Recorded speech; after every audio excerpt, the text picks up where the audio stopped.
अस्सलाम वालेकुम दोस्तों, आइए चलते हैं कुछ दिलचस्प हक़ाइक़ के बारे में जानते हैं।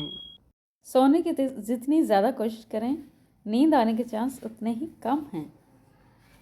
कीबोर्ड की आखिरी लाइन में मौजूद बटनों से आप इंग्लिश का कोई लफ्ज़ नहीं लिख सकते। इंसानी दिमाग 70% वक्त पुरानी यादों या मुस्तक़बिल की सुनहरी यादों के हाके बनाने में गुजारता है। 15 मिनट हंसना जिस्म के लिए इतना ही फ़ायदेमंद है जितना 2 घंटे सोना। सर्दी की खांसी में चॉकलेट खांसी के सिरप से 5 गुना ज़्यादा बेहतर असर दिखाई देता है, लिहाजा सर्दी वाली खांसी में चॉकलेट खाया करें। किसी भी बहस के बाद 85% लोग इन तेज़ियों और अपने तेज़ जुमलों को सोचते हैं जो उन्होंने इस बहस में कहे होते हैं। फ़लसफ़े में एक लम्हे का मतलब होता है 90 सेकंड।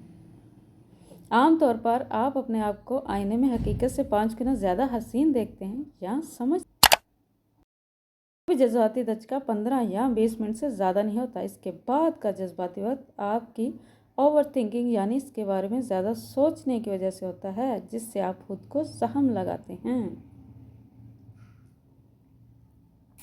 जितनी मर्जी कोशिश कर लें, जो मर्जी कर लें, आप ये याद नहीं कर सकते आपका ख्वाब कहाँ से शुरू हुआ था। शुक्रिया। वीडियो को लाइक और चैनल को सब्सक्राइब ज़रूर करें। अल्लाह हाफ़िज़।